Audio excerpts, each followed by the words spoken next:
I mean, I don't know. I mean, I never Oh, that's hilarious. Good afternoon, everyone, and welcome to the work session of January 17th. We've got a pretty full agenda, so we're going to get going right away. Ms. Glantz, I think you have a short update for us on the where we are with Main Street, East Main. I will yield my time to Mr. Molds.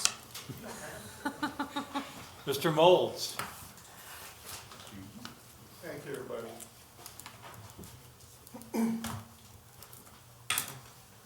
Sometimes these are kind of projects that turn the hair Yeah. gray and white. Well, at least you have it.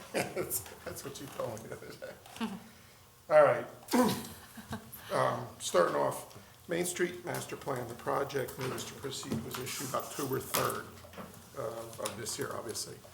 The project was shut down on October 28th, and ran into the problems with the volatile fuels. The original completion date for this project is 9/27/17. Remember, it was roughly a year. The issue we'll be working with is to determine how we go about remediating, who will handle the different aspects of the remediation in terms of sampling, who's responsible for the type of equipment, who's going to contract that. And we've been in negotiations with the contractor to do that. One of the problems we ran into was that the contractor didn't have experience doing this type of remediation, and they didn't want to assume the risk. So we're back and forth on those kind of things. If we were going to want Corrado to do that, it could have been they didn't want to do it, and essentially could just pull the whole project and do this, restart everything over. We didn't want to do that because we want to keep this thing moving. So we worked out with Corrado that they will be the subcontractor for a company called GWTT, which is Groundwater Treatment Technology LLC. They are the ones that bring in the technology to treat the water before it's discharged to the river. They will be the sub for that. The city will be the operator of record. So the permit to MDE for discharge and treatment is being issued to the city.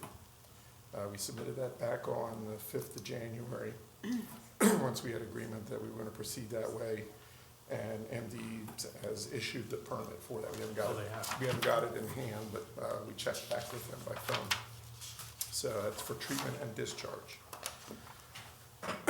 The city also will be utilizing our construction manager, KCI, which is already under contract, to help oversee the aspects of complying with the discharge for that. And if you remember, we had a previous change order, about $45,600 that council approved, where KCI is contracting with a company called 10 Bears to handle the monitoring of the treatment system, check, submit reports to MDE, those kind of things that they'll be doing.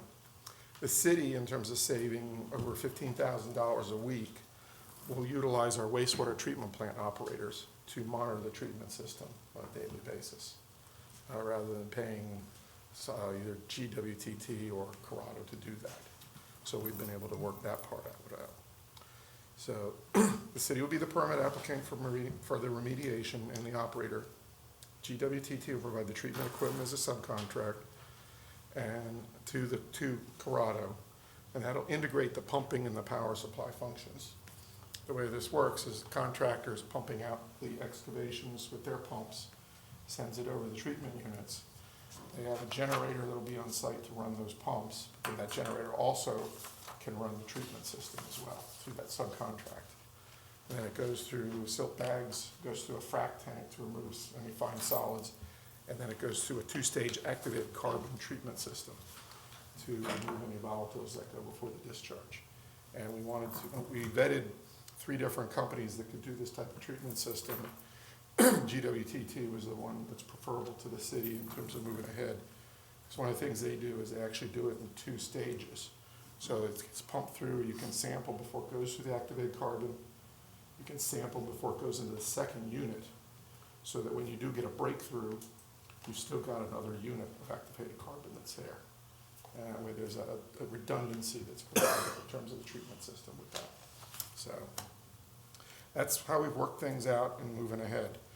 On your January 23rd agenda, Jennifer will be there for a change order for about $100,830.28 for Corrado to subcontract to GWTT for remediation equipment.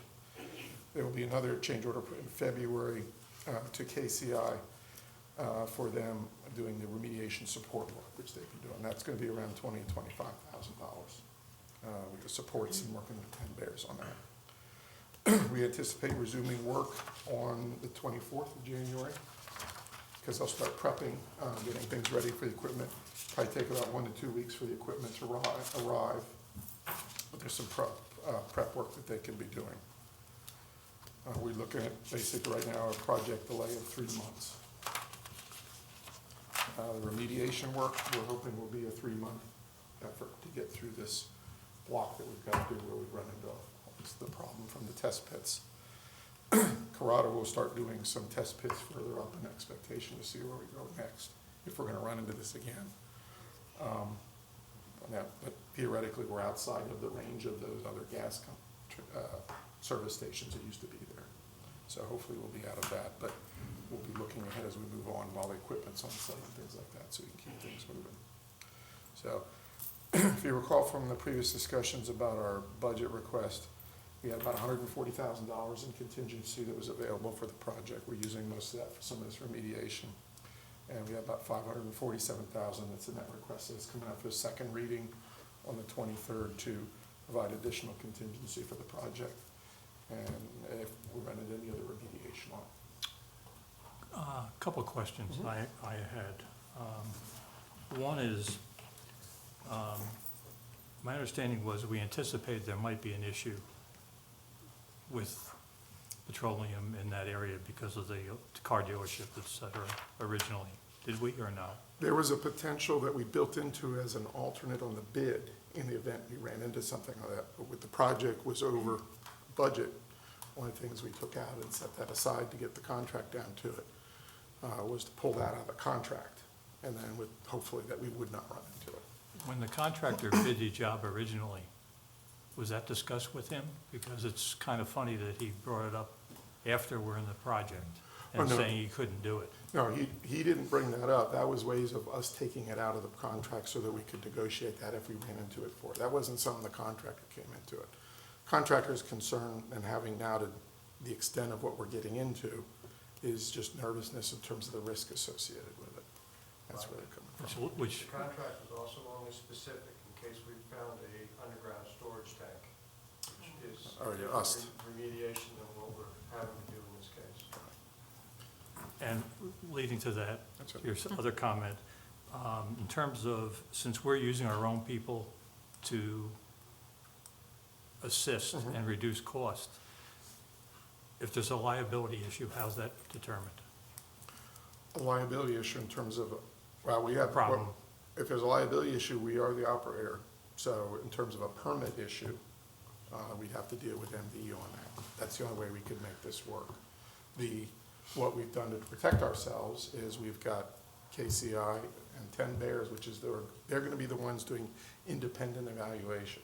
They're the ones coming out to the site, checking on the site, doing the sampling, all the protocols that they have to do in terms of chain of custody. So it's not us doing the sampling to make sure we've got somebody else that has experience dealing with this as a contractor to make sure we're doing it right. Okay. A lot of stuff, the operator things that we're doing, when you think about the process, kind of a simplistic process. It goes through these frac tanks and then goes through a charcoal type filter. It's just checking to make sure everything's running, hooked up, there's no leaking hoses, things like that. So, I just don't want to get in a situation where there's, well, yeah, it would have been nice if we could have just said, it's all yours kind of thing. But we were potentially looking at some very significant costs that could have derailed the project. So we had to try to work those things through in addition to the risk issues. Okay? okay, other questions? He answered them and lined out, so he All right. Thank you. Okay, thank you.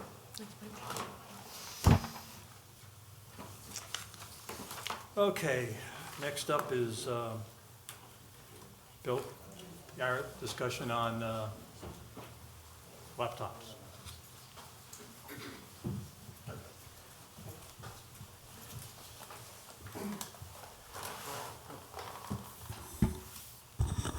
Hello, Good afternoon, how are you doing? doing well, how are you? Okay, we've had a couple of issues with laptops too. April had a problem, and so did you. I understand that one has been resolved with A new charger? New charger. And what about here? Oh, What's the I problem? just borrowed a charger from Kim today and it's working. The only issue I have is sometimes when I have larger files, such as the CIP, if I'm scrolling through it, it just blacks out. Yeah, the devices that you guys have are first generation Surface tablets. They were the latest and greatest, I guess about 4 years ago. I black out. Well, You're not the latest, the greatest. Sorry, I thought you were talking about me. No, that's, they were the latest and greatest about 4 years ago when council had asked for something, and they were, I guess, running into issues now with the chargers, and the chargers are difficult to find.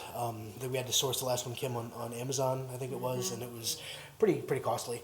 I was spoken with Kim about it, and you guys have money in your budget to get new devices. So there are no real restrictions on what you can and can't use, because any of the specific security stuff we have in place for the city network, your devices don't interface with directly. So you could run iPads, you can run tablets, laptops, anything you want to run. So it's basically your preference, and you've got depending on the type of, say an iPad would be between $500 and $600. A tablet, Dell makes a tablet that's actually similar to these, where they have detachable keyboards. It's a tablet, snap the keyboard onto it. That's around $1,000, but you've got enough money in your budget for everybody to get basically whatever you'd like. Personally, I think what I'd like to see is that we stage this so that every 5 years, whenever the age of them comes up. Yeah, the consolidation plan that you guys approved last year is in effect. Your devices wouldn't be eligible for that for another 2 years because it's a 6-year plan. So all the equipment in the city is cycled through every 6 years. But yeah, yours would be it would be not this coming fiscal year, but the next fiscal year, FY19. But, and then from that point on, they'll be Well, staggered? Yes, well, if you get them now, it would be 6 years from when you receive them. Okay, it's so if we got every device. one now, one every year. It would, yeah, every year you'd basically rotate one device through. Does that make sense to everybody? No? Yes? I think that's probably the best way to do it. I would like to, if you could look at it based on what we do and make a recommendation. I mean, everybody has personal preferences. Right. I use my iPad, but, you know, everybody can, maybe standardizing would be the right thing, but I think that we're all in agreement that laptops would be preferable if we could get them. Okay. And then what I'm saying is that if we stagger them, then it doesn't impact us. And every 5 years. I would recommend initially to replace 2 because it's only a matter of time until the chargers that you have. I mean, That's why I'm thinking those Right. two. We're okay. I'm okay so far, so Okay, and then we can do 1 year after 1 year after 1 year. that's after. fine. Okay. That's fine. All right. Is that I'll work okay with Kim. everybody? Yep, so. All right. That's it. All right, I'll work with Kim on that. Thanks, Bill. Thank you. Appreciate it.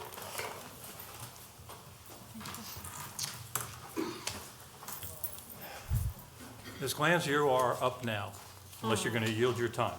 No, I will use it.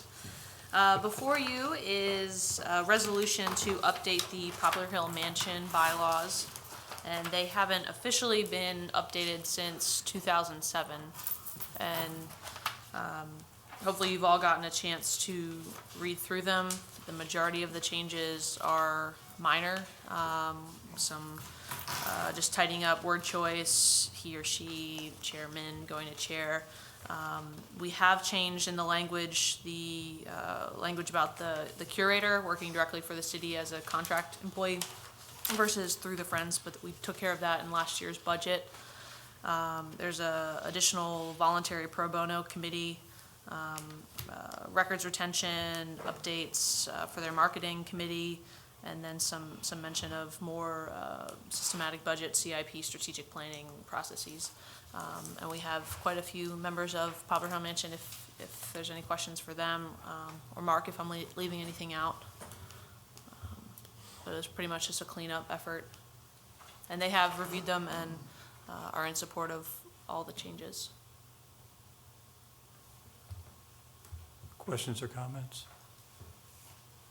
I just, first of all, a lot of work has been done, and I thank everybody for the effort that they put in, for sure. The thing that I like about it is the definitions of who's responsible for what are very clear, and I don't think there'll be any issues with that, and the roles and responsibilities as well. So I'm glad to see that.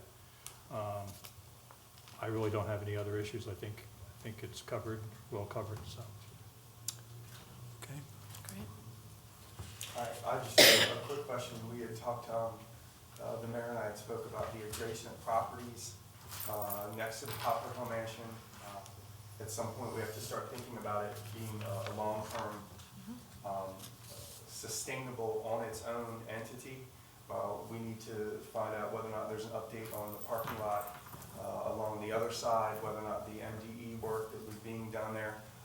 These bylaws are fine, but one of the things that I find, and I'll speak very candidly and clearly, is when other things aren't moving forward and people turn inward, they're going to turn to these bylaws, and this is where the fight for control comes. And I'm not going to mince words with you all. That's exactly what's happened over the last several years. It would be nice if both the mayor and the Poplar Hill Mansion Board could come to us with a 5- and 10-year plan in that particular neighborhood. We do have bed and breakfast legislation. You have properties adjacent to the, if you're gonna make this a destination, let's make it a destination. But it's nice that we have redone these rules, but it is now time to come up with a 5, 10, and 15-year plan for sustainability. We're done crossing the I's, dotting the T's, saying whose responsibilities are whose. We know when there's a problem, the city is going to come and the city is going to fix that problem. We know now with the executive director that person works for the city. We've taken care of those things, but it is now time to get the mansion to be sustainable on its own. And I, for one, would like to see a plan from the mayor and the board for the next 5, 10, and 20 years. There is all kinds of conversations about the mansion that happened offline, away from us, and we did not necessarily get involved with the issues that were going on at the mansion until we were asked to do this. But I'm going to say I think we should be more involved. I think we, just as with down on the North Prong, if there are ways around that mansion to make it more sustainable and to put it on a path for the next 30, 50, 100 years, then let's start to do that. But we need to tell people, and I say this with all due respect, that line 17-A, section C, D, and E of your bylaws are important, but it is the doingness that has to get done. It is the long term, and the city has shown great faith in providing funds and providing money for fix up, but it's now time, now that these bylaws are done, that we get on the stick. So I'm asking the mayor and that board to show us something in the next couple of months, maybe around budget time when we start to go back. We will put that on, we'll discuss that at the agenda and set up a time, which is separate from the adoption of the Poplar Hill bylaws. So if we can focus just now on that, do we have consensus? I don't have a problem with those, but. Okay, do we yeah, have a consensus to move this forward? absolutely. Yes. Yes. Okay, we'll move that forward and it'll be on the next council session. So, thank you. Appreciate it. And thank you very much to the board for all you do. Keep up the good work. Sounds like you're going to be busy. Okay. Mr. Holland, you're up. How are you, Bill? Fine, thank you.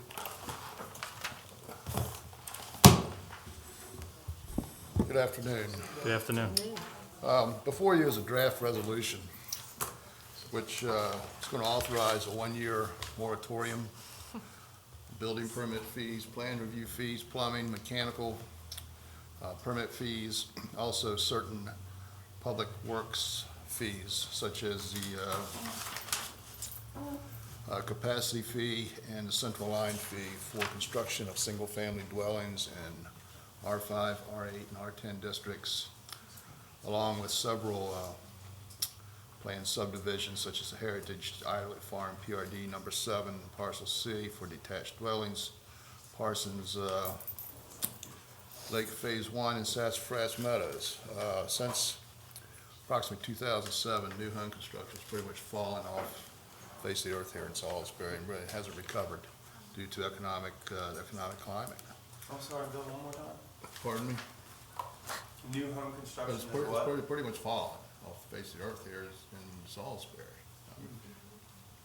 I'm wondering about all the things we did to restructure everything out at Idolot Farm, and that has not caused, or is, It's nothing, that's part of Idolet, is I part mean, of we this. restructured everything for the new people coming in, That's, part of this, okay? for a certain area in Idolet. Okay. Okay. What this would be an approximate $14,250 per dwelling savings that would save both the homeowner and a developer in building these homes. A deterrent has been built into this resolution that the property remains a homeowner occupied property for at least 10 years. And if in the event it was sold and went into a investment type property, that new owner would be required to pay all the back fees that were part of this resolution, plus a $1,000 administrative fee. What, administratively, how's that gonna get handled? It seems like a, Well, that's, such as, back years ago, when I used to have the housing department also, when you go out and clean someone's property, or you cut their grass, when you get the bill, an administrative fee is also tacked onto that bill. And what would happen is, if one of these properties would go into, say, a rental operation, they would be sent a bill for the back fees, for the fees that part of this moratorium, plus $1,000 administrative fee. Because it's. so the people coming in, Yeah, So the somebody- people who are going out. If they built the house, and then in 5 years, decided to leave. sell it, and the person who was buying the property was gonna turn it into a rental property, then that triggers this set of requirements, where they gotta pay all the back fees, plus the $1,000 administrative fee.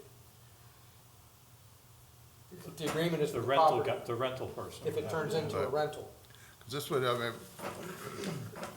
So, what they would do, but Mark said in these meetings, what would they do when if there would be a new home that was built and a buyer would buy it, they would sign an affidavit that would remain homeowner occupied. Is that? Right. As far as making it work, basically what this provides is that the fees that are waived would be a lien on the property.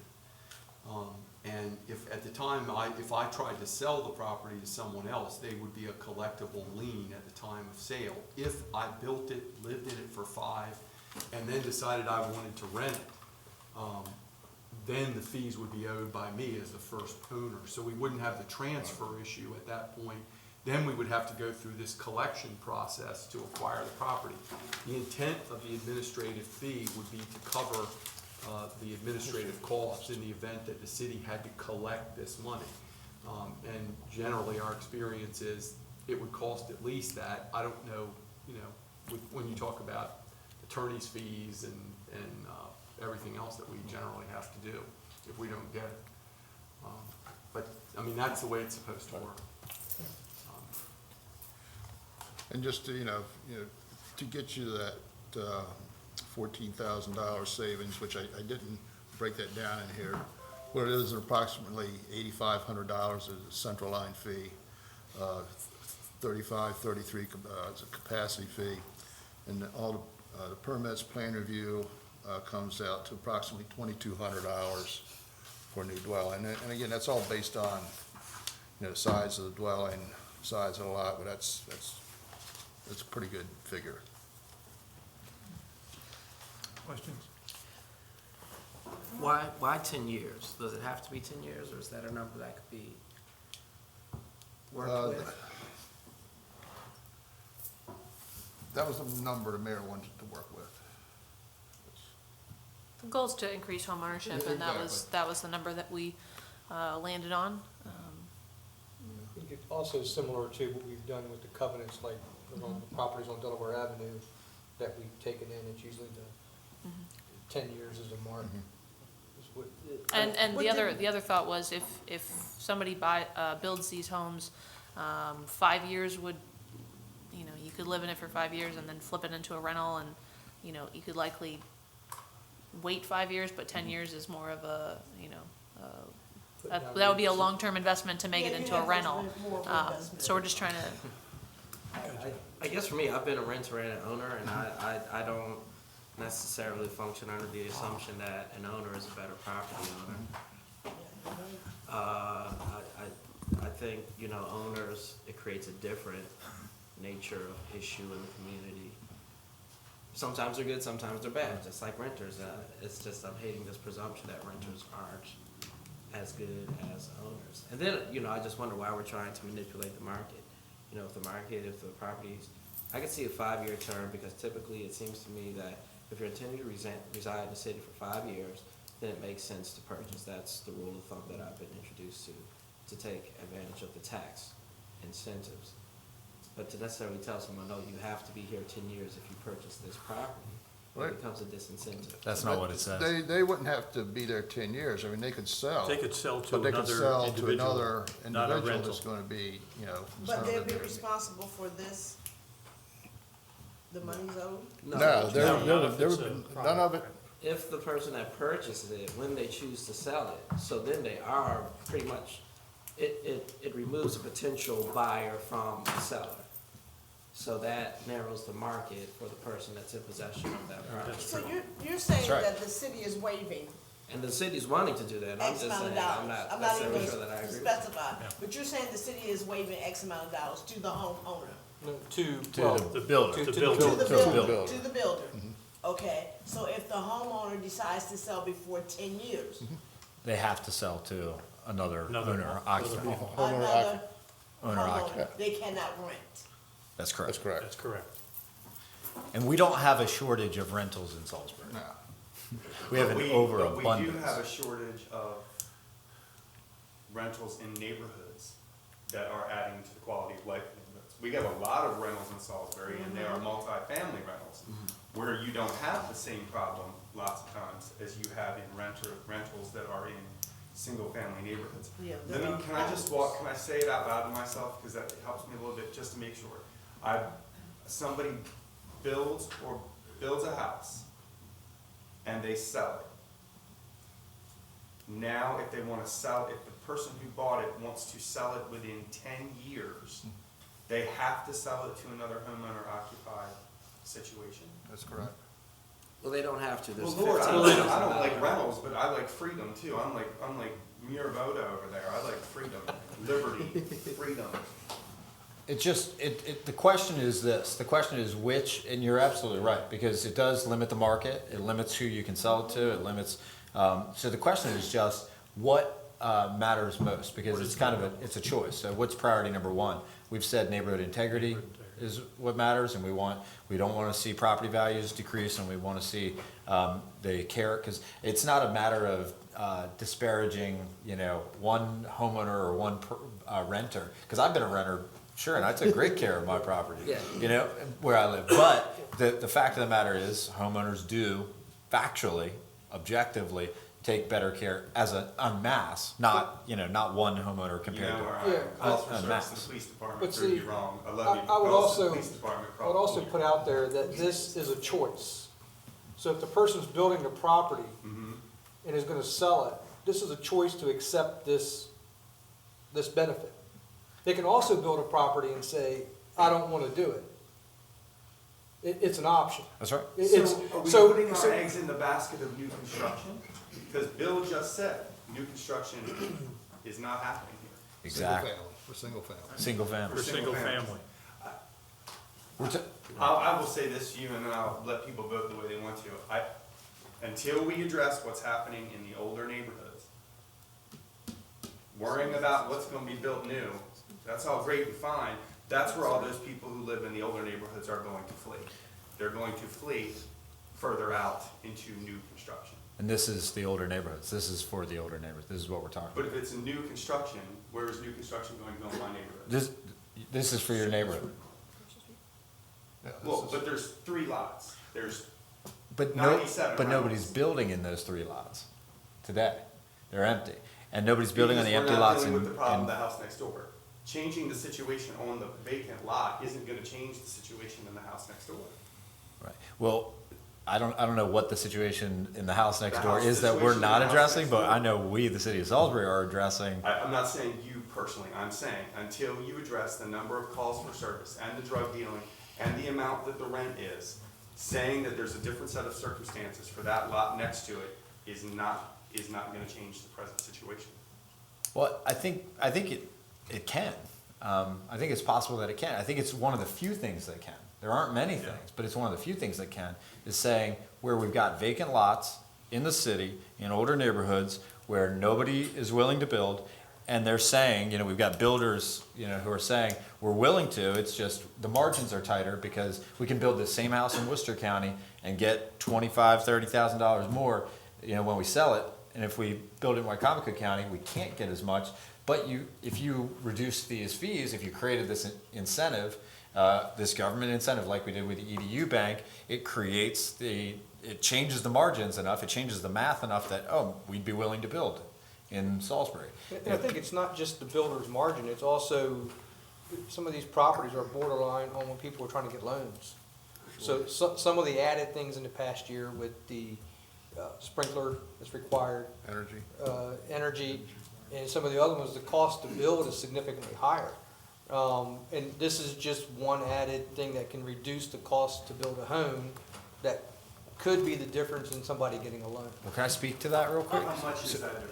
Yeah, Do we have so- a monetary So number? we, 14,000. 14 something. 14,007. and here's another thing to point out, is that this would actually, if we remove 14,200. this particular differential, if you take this piece out, it actually becomes cheaper to build in the city than it does outside of the city. Because when you have to build today with the sprinkler systems outside of the city, off city water, you actually have to put in, pump, you have to put in a storage Different tank. pump. You don't have to do that stuff in the city, And because an we additional have power city source water. for your- And additional power source as well. So it actually becomes more advantageous to build a home in an older neighborhood in Salisbury than it does to build a greenfield development out on the periphery.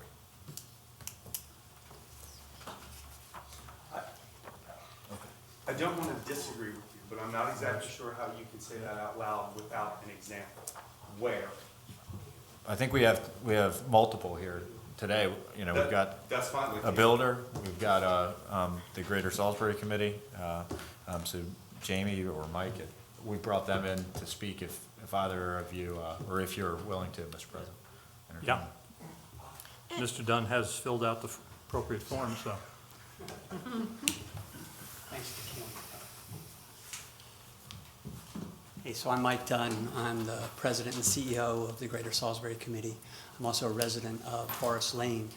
First, I'll speak to the letter that I think we submitted, both Ernie Colburn, the president of the Chamber of Commerce, and Greater Salisbury, we're in support of this moratorium for the reasons, and I listened to the robust debate, and I applaud that. To Councilman Ireton, I want to give you a real live example. So three lots down from where my wife and I live, there is a condemned property that a newly forming, quite literally, Forest Lane LLC, and we're going to purchase that property. We're then going to clear the lot, and there will be a brand new lot for sale on Forest Lane. And Jim, the neighbor, you'll know all the members of the Forest Lane LLC, by the way, Jim, and one of them brought up the question about fees and about the fees that are associated with it. So there is, a real live example where we've contacted a contractor who's interested in the property. And just from a bottom line perspective, and I realize this is Forest Lane, and I hear you loudly and clearly about the houses next, goodness, I know what you're speaking of. But this is a literal example of the most blighted property on one of the nicest streets in town, and a group of neighbors is going to collectively move this forward. It was working its way through the city's receivership process, and we've sort of come in the middle of that, and Susan Phillips at, I forget the department now, I apologize, I know it has a new name. They like this concept a lot better than having to go through the receivership. So the real example would be, so we have some neighbors who, we're not looking to make a profit at all, we're looking to just help transition the worst lot and the worst house into a reusable new home on Forest Lane, and I doubt there's been a new home built on Forest Lane in probably 50 to 60 years. So to your direct question, Jim, there's an example where we're like, oh gosh, it would be nice, and I've shared in an email that, hey, by the way, there's this moratorium potentially being proposed, and that would save the next person buying the lot, as well as those of us that are going to put, this little bit of money forward to make this happen. Just save some money in reducing those fees. So they're just one example. I realize it doesn't bring you a whole bunch of anecdotal evidence, but there's one where there's a direct impact that we'll see from this. So just wanted to thank that. And thank you, Mr. President, for your time. Thank you, Mike. Thank you. Any other questions? Go ahead. We've also got, I'm sorry. Yeah, sure.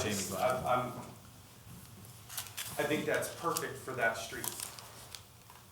I think that's a perfect example for that street. I don't know, honestly, how that affects the rest of us that don't have that monetary ability to put together. And since the New York ladies tennis group back in the 1700s in my neighborhood, we have all said we should all try and collectively come together and start buying up these properties, because we felt that the city wasn't doing what it should, and the landlords weren't doing what they should. So I'm not sure if this particular example is open to everyone in the city, certainly not those people who live in North Camden, the people who live on Division Street on the right-hand side. That capital is not available. Now, if there is capital available from some state agency that is trying to revitalize,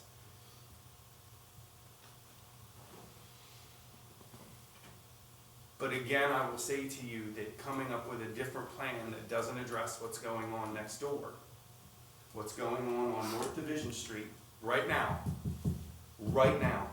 in the 800 block, right now, as we speak, until you address that, and not us allowing it, not you allowing it, but the city council allowing it, or our laws allowing it, but the people who own those property allowing what's happening on that street right now, as we speak, nobody's going to build a house around the corner. And then what will happen is this. If we did do it, and somebody did build it, then we would be accused of trying to push poor people out. So I'm willing to think about this, but I would prefer, if I could, and if not, it's okay, to take it back to the people who live in my neighborhood and say, now, we tried to come at it in the 70s from this way, and from the 80s from this way, and in the 90s from 19 different ways. Taking a look at it with the people who have to live next door to it and saying, does this make sense for us? Or, with all due respect to everybody, is this just trying to see if, and it may be trying to find a different way of getting it to work. But I don't know until I talk to people who live around me who've been dealing with this problem longer than I've been alive. So the situation is this. There are negative blighting influences in neighborhoods, including tenants. I mean, that's kind of what we're speaking to. We're talking about tenants who create calls for service and who are not taking care of the neighborhood, possibly dealing drugs, criminal activity, there are police calls for service, and there are code violation calls for service. So I think that's what you're speaking to, right? I mean, it's criminal activity and code violation But what activity. it does is, yes, they are dealing drugs and there are code violations, but it is the after effect of the quality of life of those of us who have to live there. Right. These things are happening. We have the proof of this. You have the proof of it, I had the proof of it, you know, all you have to do is go to code but if there isn't a threshold for these things to say to the people who own, to whoever owns that house, you're done. You can't do this anymore. Right. Building a house next door to it, no matter all the incentives you give to the people who want to build it, is not gonna stop that behavior, because the people who own that house allow that behavior to go on. And there are wonderful renters in my neighborhood who don't have any calls for service. Where the drugs and the cops go, And not the homeowners. I don't understand the correlation, because there's another blighting influence. Vacant lots are a blighting influence. Vacant lots attract negative behavior. Vacant lots are proven to be, there's so much literature on this, it's overwhelming. Vacant lots are a blighting influence. They are negative. Less than the blighting influence that was the house where the hoarders lived, that left it empty for 15 years. I mean, that's my question. We've had vacant lots now for vacant lot information for. The Vacant Properties 3 or Campaign 4. says that a vacant piece of vacant land is more of a blighting influence than an occupied house where bad things are happening.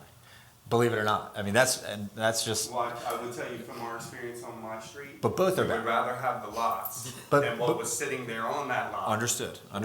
Yeah. And we Well, you we can try put a to, as a community city, garden there. take down some of those things. Oh, But absolutely. two very different blighting influences, though.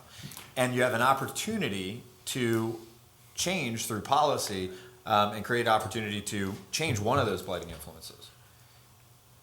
That doesn't have an effect one way or another, has nothing to do with the other blighting influence.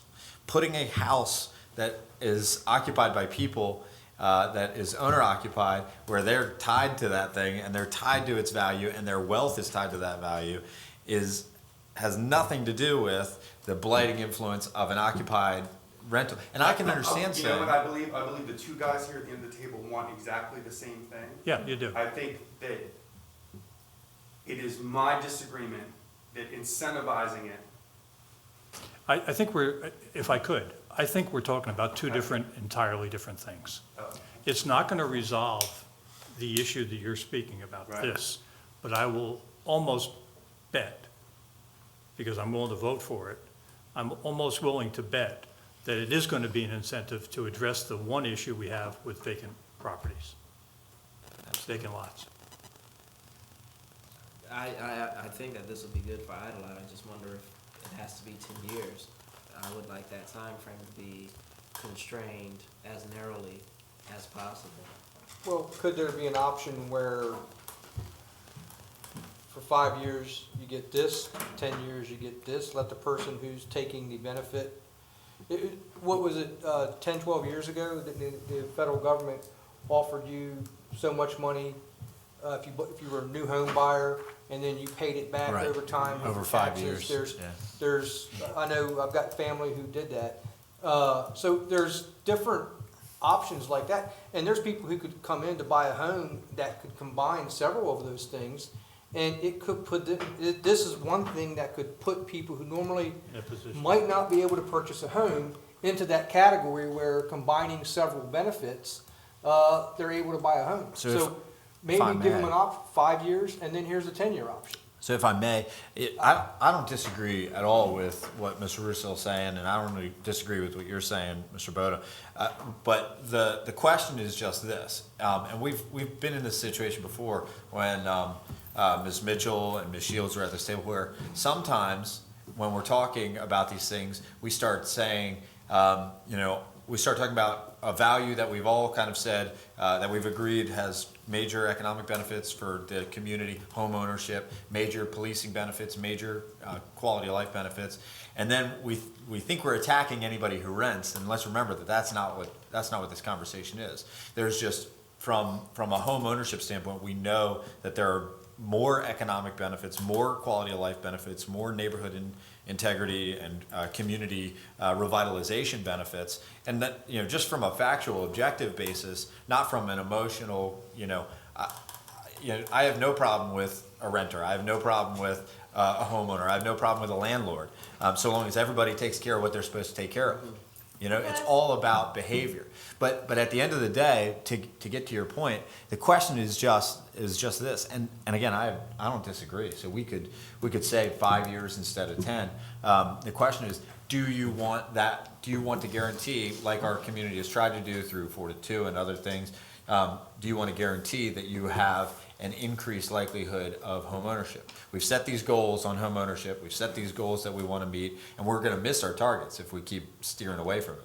And then all of a sudden we're going to ask ourselves 10 years from now, oh, why didn't we increase home ownership? Well, because we kept making policy decisions that decreased home ownership. And it's not a value judgment. It's, it goes back to, we set those goals, and why did we set those goals? That's a story that could go potentially several ways, because the other way it could go is, well, why do we have all these vacant homes? Because no one wants to buy, because we put all these encumbrances upon them. Entirely possible. They don't want to entirely possible. Sort of expose themselves to those encumbrances. They want to be as flexible as possible. And I think any builder, and I know we've got one. Yeah, here, we've got would one probably speaker. say, would probably say, don't put any encumbrances on it. We have a gentleman who'd like to speak, so why don't you come up and tell us your name and. Yeah, thank you guys. I didn't fill out the right form. Thanks for having me. I am the third generation of Gladden Construction. We've been around since 1961. I am responsible for the subdivision, the residential portion of Hunter's Crest, which is the old Adelet Farm piece, and we are trying to start that within the next couple of weeks. We've got a permit we're applying for a permit with Mr. Holland right now. Just kind of waiting for a few things to get that finalized. But we're hoping to start a home within the next 2 to 3 weeks in Hunter's Crest, where the 4 existing homes are now. We are obviously, like Jake was saying, our margins are really tight. There are the things that the county has done to make living in the county more appealing.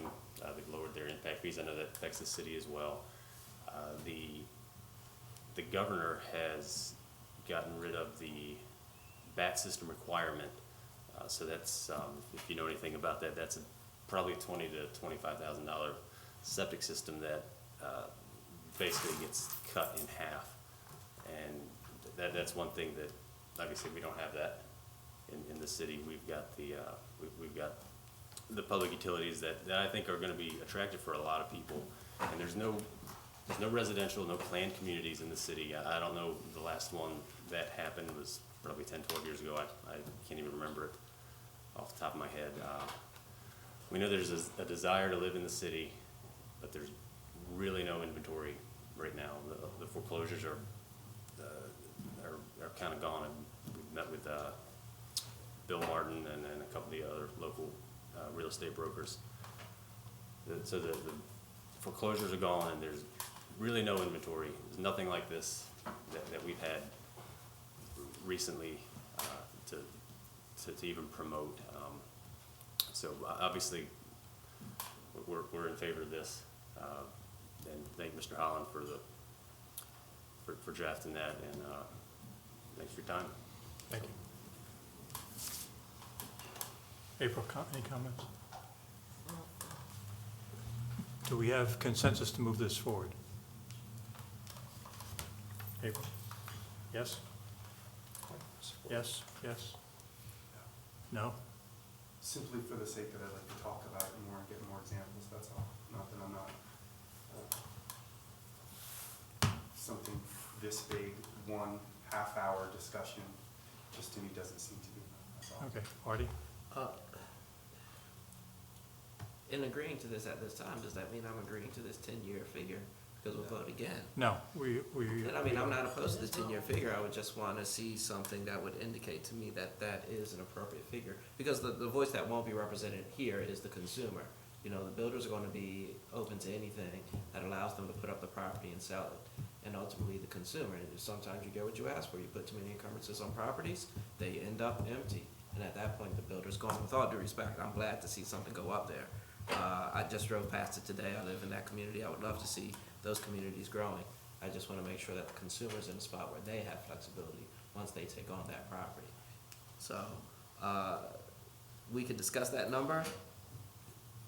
I mean, Then I would I want think the to. I don't mean to interrupt, but I mean, I would just say from the administration perspective, you know, we picked a target, you know, we think that it helps achieve the home ownership goal that we've set as a city, but, you know, I wouldn't be opposed to anything in there. I mean, you know, I do think 5 years, is better than nothing, you know, so that, you know, you're getting homeowners in there at first, since we've set that goal as a city, but I could see, anyway, I think my point is working. I think there's enough questions. But is there That- enough, the only thing I'll say, is there enough to give the options?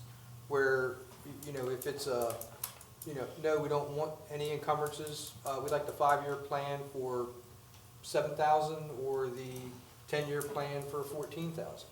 I mean, is there the ability to put the options in there? You could simply attach the payback figure, like the federal government. Scale. To the years. You could do that and just do it year by year. Graduated. Since we haven't, we're not gonna resolve this, because I think there's some investigation that needs to get done today, between now and the next session. What I would suggest is we put it on the next,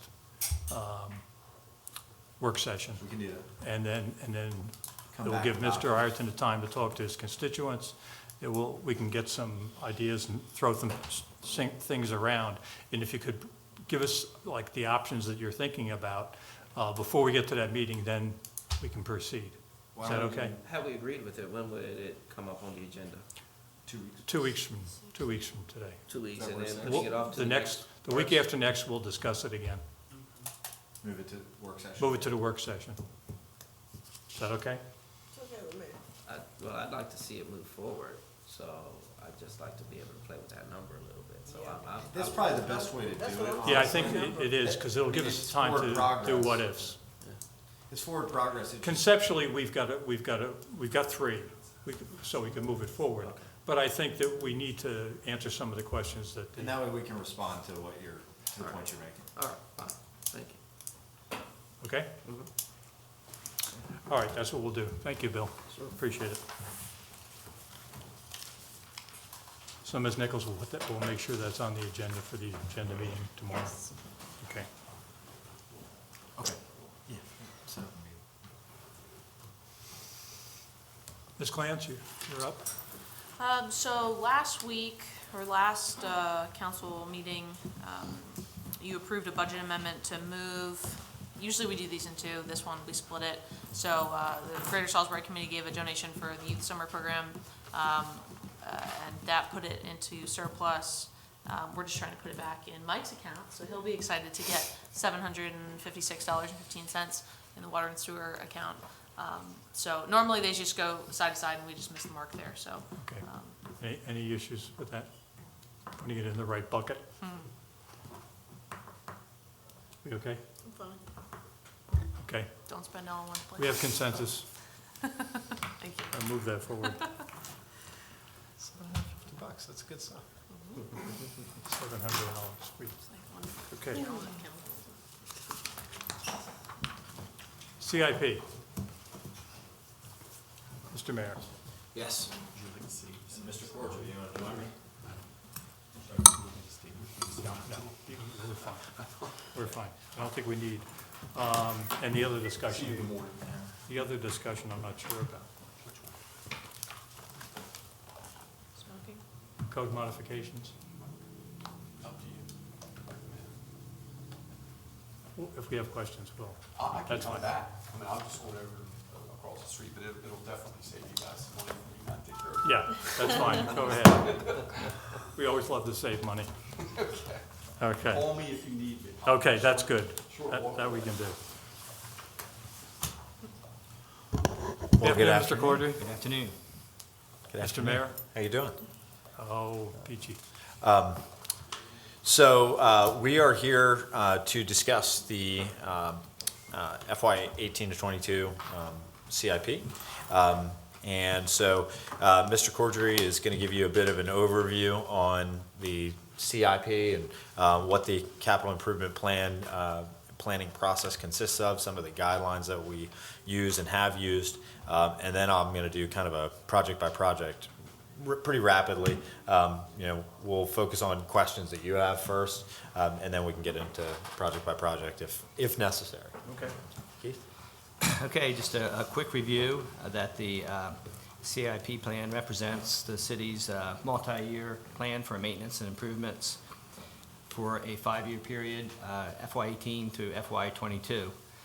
The plan prioritizes the city's maintenance needs for transportation, stormwater management, parking, water and sewer systems. And the CIP is presented annually for the city council's approval. As the CIP is a financial resource planning tool, it doesn't represent any final budgets for any projects or indicate that there's a commitment to proceed with the project. When the city is ready to undertake the project, it'll be incorporated in the budget, and that's where it actually gets its authorized funding. So just a couple quick notes about the document itself. Last year was the first year that we broke it up into 2 sections. We have the requested section, that's the appendix in the back, and what that is a summary of what the department heads requested in its original form, and it was never modified as we went forward in the process. The proposed section in the front is after it was carved on and discussed and collaboration occurred, it was decided what would get funded, and so some projects were added that weren't included in the original requested CIP, and some amounts moved from one year to another, and some things just got unfunded because it was determined that they did not have the priority other projects did.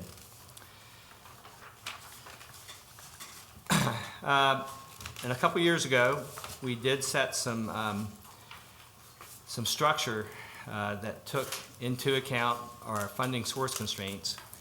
So instead of just putting together all the projects that we would like to have and dividing them up between the different funding sources, we decided that we would create a target for general fund revenues, which we agreed on about $1.6 million.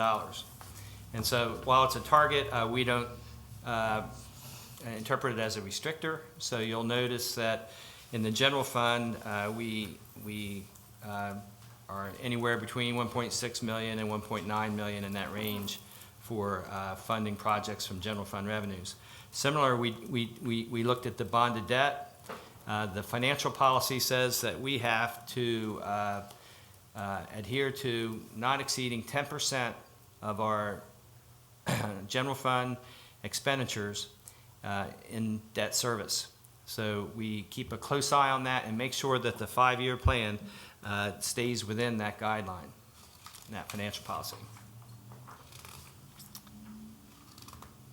So that's a quick introduction to some general parameters and how the document's constructed. So let me give you a quick overview of some other changes that occurred this year. We batched a couple of things into project categories. As you know, we've got the Main Street project underway, and there are several lines that fall under the Main Street Master Plan project.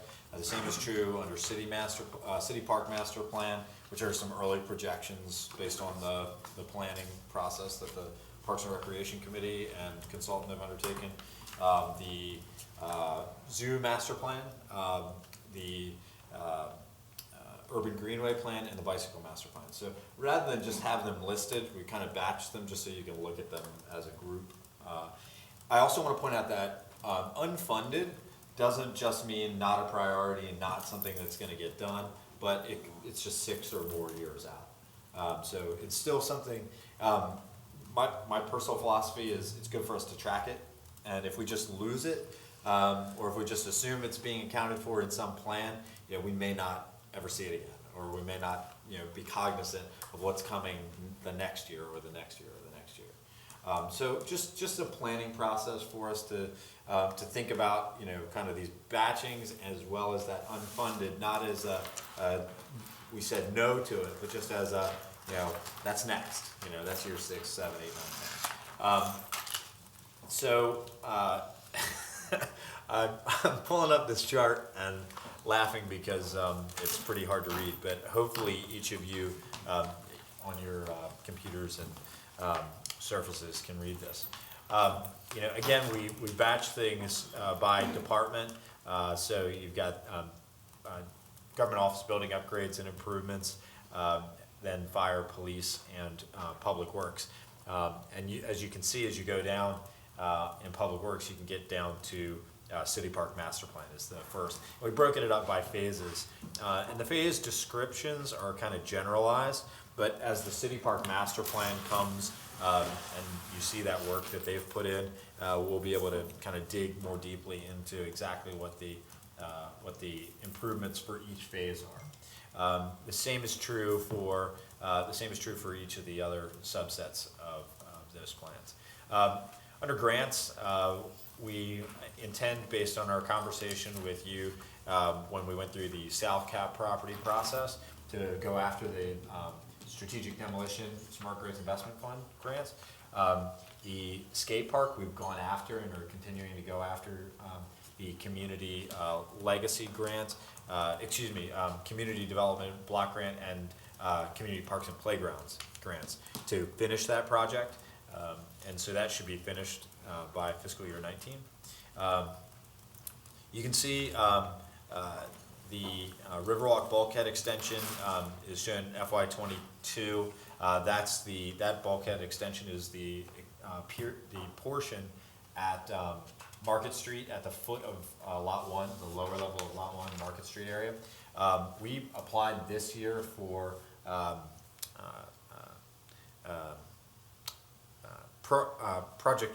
program open space funding. And the county had received notification from the state that program open space funding was getting very, very tight. So we pushed that out for a period of time. In other words, our request didn't receive much consideration, but neither did any other municipalities that asked the county for funding. So we shouldn't be too scarred by that decision. Quickly, just moving on to bonded debt, and then I'll stop and just hear what your questions are before we kind of dig in. Again, government office building and then fire apparatus. This is obviously the larger units and physical facilities, so fire stations. And then moving into public works, you can see some park investments, so Waterside Park and Playground, investments at the North Prong Park area, sort of future phases. Loblolly Park, which is a site we're looking at in kind of the Moss Hill area on the east side of town.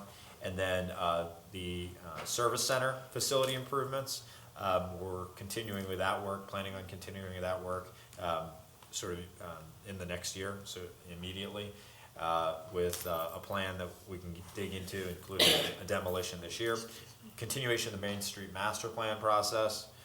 Execution of the Urban Greenway, and you can see that the first 6 phases fit into this year, or there are 6 phases that fit into the 5 years of this plan, and then there's quite a bit that's unfunded. And again, that would just be work that would continue.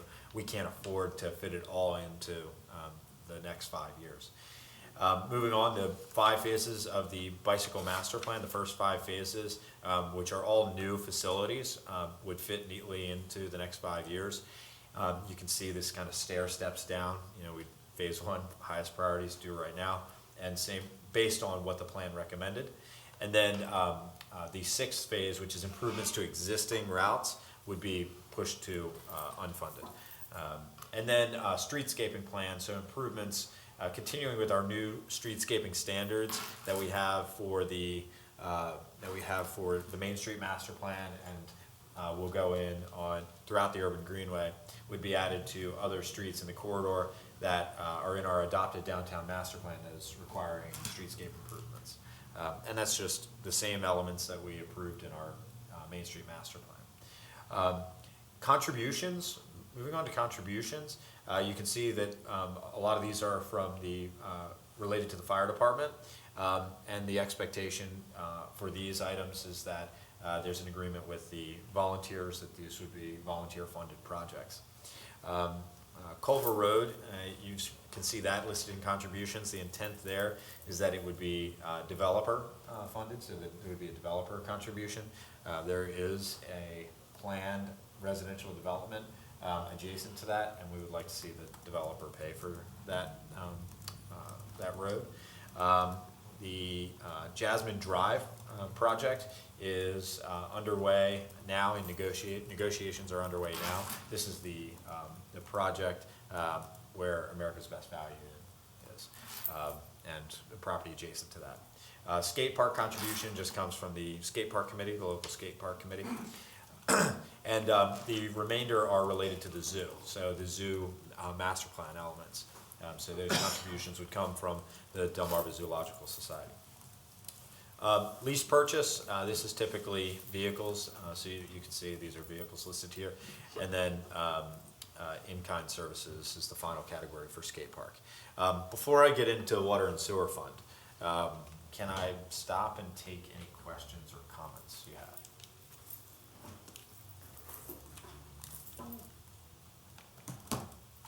Amphitheater. Yes.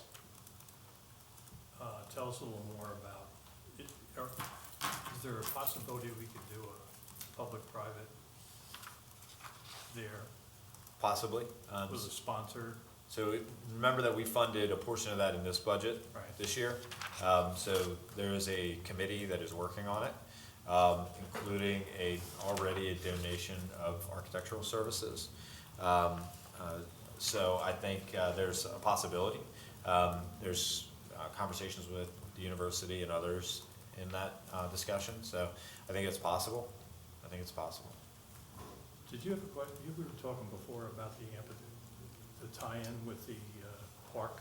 Well, again, we haven't finalized the city park master plan, but there is an idea with an amphitheater in one of those elements. So that was something too. Is it both, or is it one or the other? I think given the consistency with there being an amphitheater there in our downtown master plan, I'd say, I wouldn't, and given that we're spending money on it this year, I wouldn't steer us away from it. But remember, we've got a bandstand in the park as well. So This is way at the other end. yeah, well, So maybe it's a third option. I mean, it's. I've heard It's that actually a couple different discussion. levels too. What could be done there is a much bigger level. Just outside the question for a minute. The bandstand, is Yeah. that a historic building? Yeah.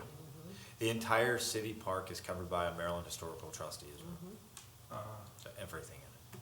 Well, it's Everything. the Or historical the zone. historical zone of the city park. Which is that. Because adding on to that, if you're talking about a amphitheater, and you're talking about an amphitheater, and there's a special events pavilion put in with the zoo, what we don't wanna see is three separate groups doing three separate things At the when same time. one,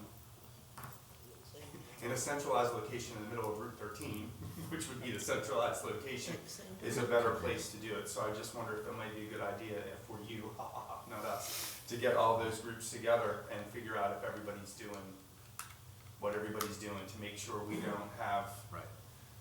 an arts and entertainment group and a arts committee group and a different committee group, and repeat the same mistakes of the last 200 years. Heard the cats. Right, the cats, yes, the toothpaste. If you could put the toothpaste back in the toothpaste. So, I think that's a good can- point. Yeah, so can do. And that pavilion at the zoo, although that's in that plan, there was never a kind of funding source identified. Yeah, that, but. And again, they're all at different levels of. Sure, Yeah. they can That's serve different because the one at purposes, the but we zoo should kind of coordinate to. It fits more into their educational thing when they got groups coming in there. And if somebody's doing an event at the zoo, they can use it. Right. But the amphitheaters are, the one downtown is kind of a little smaller than, I think, what the idea is for the one in the city I park. think 750 is the max we can fit there. Yeah, and the one at were talking about in the city park master plan is City something credit. that could, I mean, the competition would be the civic center. Okay. I mean, Well, herding the cats, yes. Yeah. Toothpaste that's what back you- to the tube. Yeah, yeah. Sorry to digress. No. Other questions? The Riverside Circle that's now mentioned, yeah. and I'm having computer issues, so I take back what I said to Bill about not being. I think it's user error is what it is. But there's a bonded in FY '18 for 1.3. Yes. And then on page 103, which I cannot get this computer to get back to, there's another big, It's just the one. It's just but the it's one. in 19. Yeah, but it's in 18, the The planning piece is worksheet, 18. If you- yeah, this is the sheet that front Right. worksheet is the one to look at the actual, If you hit the blue, this is after, it's the It'll end show you result. everything. if you hit It's the the blue, end it'll take result. you right Yeah, to they'll go the in everything. actual. If I hit The blue, If where you it's hit the blue highlighted, on your thing. where- Highlight hit it. the, Just hit your cursor on it. Do what Chris told you to do. He doesn't remember. That's old time.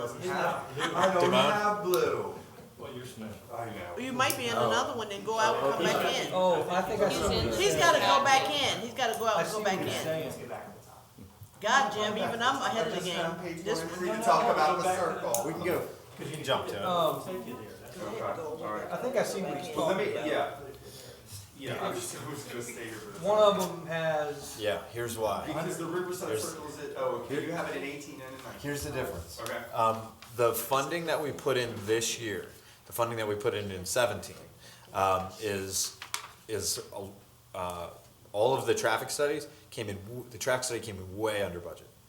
So we have additional resources we can put toward engineering, planning costs, and I think we can execute that second phase, the actual final engineering and construction together rather than spread it out over multiple years. It can be done a lot more quickly.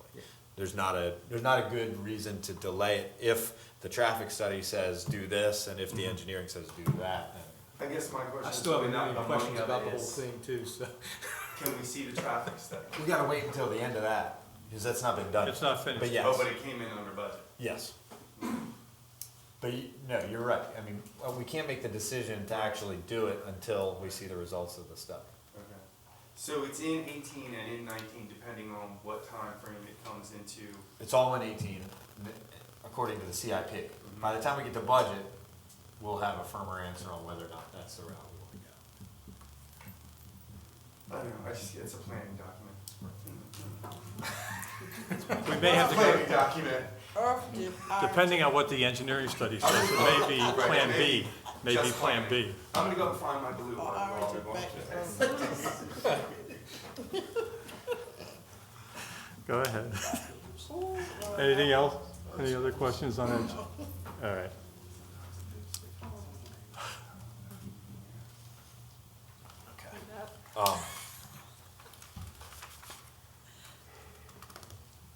Oh, I should mention another thing. The plan, the reason the general revenues expense in 18 is higher is the $400,000 we're expecting to get back from the state. For acquiring the, so the district court building, the state building, sits on a piece of land, a bunch of pieces of land, but one of them that we own, and the state budgeted for and is in the process of paying us for it, $380,000. So this basically absorbs that and turns it into capital projects for us instead of operating, because we're only gonna get it one time, so we don't wanna spend it on operating, we wanna spend it on capital. Make it work for us. And this might not be the time. But I'm looking and I see under sanitation vehicles, there's nothing. Sanitation vehicles. It's under recycling trucks, lease purchase. FY 18, $150,000. So this year we'd spend $150,000. Under lease purchase? And we need to replace that, right? I see 150 under recycling. Under recycled trucks. Sanitation vehicles, So this- right here. Those are holdovers from last year, nothing's proposed to be. Yeah, so we don't need to acquire, we're not proposing to acquire any sanitation vehicles or excavator. Those are lines, that are holdovers from last year. You don't, you only buy an excavator every, 35 years. yeah, one every 35 years. So the line exists, but there's not a reason to acquire anything. Vacant lot. We're not, So we bought one, we bought it. So we'll have it for the next 35 years. But and I mean, I guess the reason why I ask is, you know, we're having an issue with trash removal in my community. But not a shortage of vehicles. Well, that's for you to tell me, because, you know, for my residents, they're gonna say, well, there's a problem, you know. I had a constituent drive from the townhouses into the multi-unit, and she was putting trash in the dumpsters, and I asked her, I said, do you live here? She said, I live in the I townhouse. know that's the truth. And they're full. Yeah. And, you know, I drove past them today, I took pictures, the black trash cans are full, and then they're making use of the dumpsters, then the dumpsters become full, and then the holidays is a terrible ordeal. So, you know, I'm just wondering if and when we'll sort of see a timeline for remedying this issue for our citizenry. Well, so what it'll take, and Public Works is working on this as well, what it'll take is it's going to take the homeowners association, be willing to expand the enclosure at their expense, so that we can put in more of those trash cans. Same thing's happening in a couple neighborhoods, and we've met with the homeowners associations, and we're gonna be reaching out, because you gave me this information, we're gonna be reaching out to the homeowners association to meet. So expand the enclosures and we can fit more of those cans there. So it's not a matter necessarily of having more vehicles, but having more cans. Because the rhythm of pickup wouldn't increase. You know, one pickup a week is all that would happen. Okay. And if we continue the conversation, you know, long-term about privatization of sanitation, that's another, you know, it would leave our hands. But internally, as it is now, we would maintain that level of service of a weekly pickup, but we would provide more receptacles. Because right now, it's a periodic overflowing is what I'm hearing from you, correct? That at times it's overflowing, and that the max capacity there in terms of cans is not sufficient. Is that correct? I would say that is correct. Okay. And I would be willing to wager that the cyclical nature of the issue would be weekly, which is a less than acceptable cycle. It would be one thing if it were during the holidays. But when you have people living in communities and the trash begins to overflow, and it's not just my community, it's also You're joint. right. And you know, honestly, I tend to notice it more in low-income communities where they have these black cans and they aren't meeting the needs. No, they're not. And I just wonder, should we have more trash cans? Because now I have young people that are playing near ponds filled with trash, and the greenery in the area is filled with trash. And I don't want them thinking that that is an acceptable component I of agree. living. I do So agree. I just wonder. And the trash that's being dumped is, and the excess trash that is, because it's overflowing, is being left in front of the That's true. receptacles. That's true. There's a Christmas tree still behind some Yeah, of the it's trash still cans. left there. They don't pick it up. People just put it out. They put the trash out, and actually some of the trash bins or the barrels get overflowed full. Absolutely. And when they go to dump them in the trucks, some of the stuff falls off, and it's there, it just stays there. They don't pick it up, they just leave it. And it's eyesore. Until a Until resident decides, well, I'm gonna either take the residents or initiative the maintenance man to does put the it. trash in, and then once they do that, then they're in overflow for the next week, because you have all this extra. But if there were sufficient capacity Yeah, to deal with the That shouldn't peak, happen. to deal with the peak amount of trash that is ever likely to happen, you know, on Thanksgiving or Christmas, and those are two of the big ones. If there's excess capacity or sufficient capacity, that should resolve the problem of trash being left outside of the can, next to the can, or spilling out over top, which are two different but related issues that you're seeing in some multifamily and some townhouse developments. And then I'd say even in some neighborhoods, I mean, there are certain neighborhoods when you drive around, you can see, people outside their houses, leave the trash can and, stuff blows around. I mean, part of it's incumbent upon the property owner or the resident to move the can back. But in these townhouses and multifamily where you have large, the large receptacles, the real big black cans, those cans, I think if we had, I know that in one case, we looked at it over off Pemberton, if you added added the capacity for a third can, you would, add 50% capacity, add additional capacity to put trash.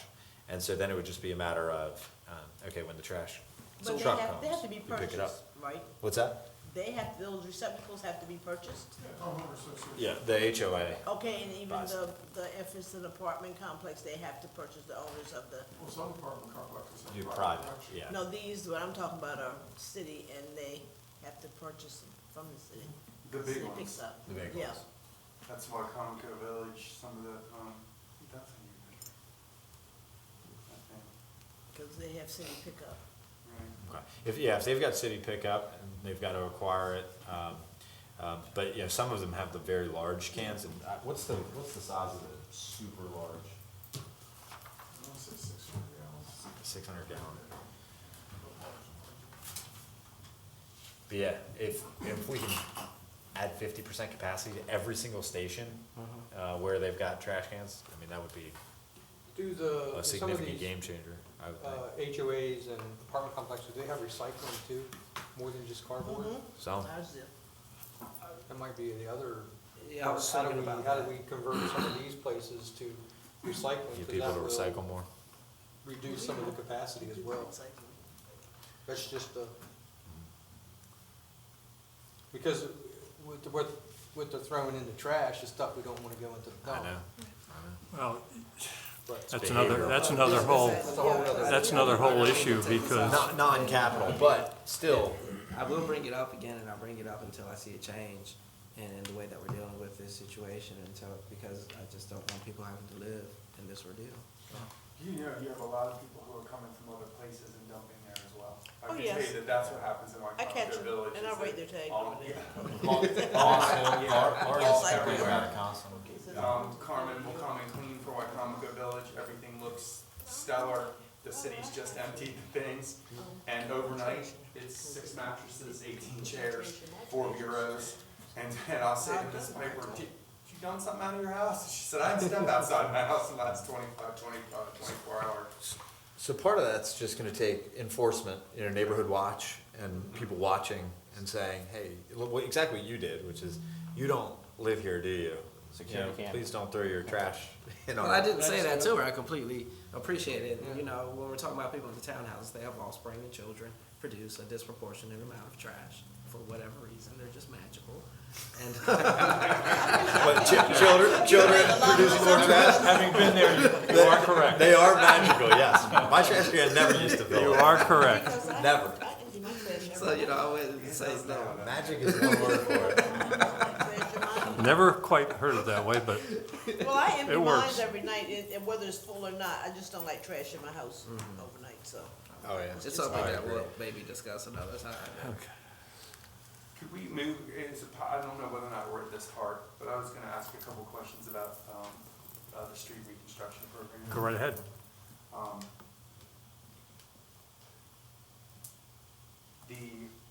First off, these are some really great places that obviously need it, bless you, all of you. I'm looking at the South Park Drive, and I'm not gonna tell you, sometimes I'm gonna get my bearings mixed up.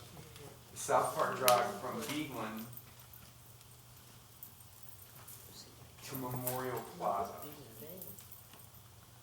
Take me on that little route, Mr. Knowles or Mr. Mayor. Because I only ask the question because now I've lost it. From Beagland to Memorial Plaza, so Yeah. picture, you're at at Station 1, Right. on Beagland, heading toward Route 13, turn right, and you're gonna quickly start to lose, your fender, axle, front gap. All right, hold on a second, hold on a second. Goes down to the zoo. Yeah. Memorial Pass, Plaza goes down, Past the, crosses the creek. yeah, Beagland Park, I'm on Beagland Park. Village, what's the name of the, Village is the town, no, Village on the Village is in the park. Right. in the park. Village is in the park. Okay, That's so where it's you are. that street.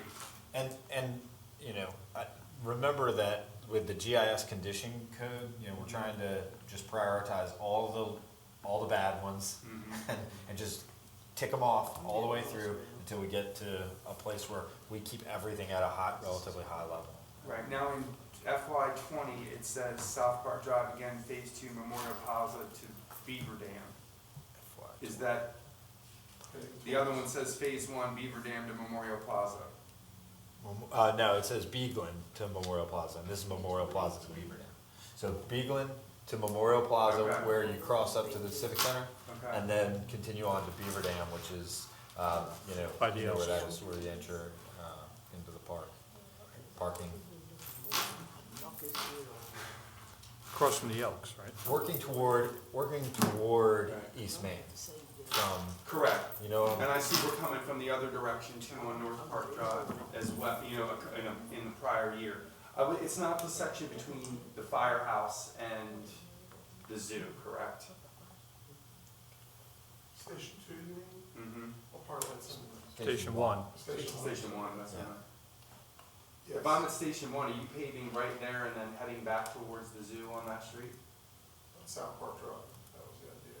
I mean, I know it's bad, Yeah. but it's, So you're doing it in two pieces here, basically Beaglin to the zoo, Memorial, and then from the zoo to Ben's Red Springs, which is Beaver Dam.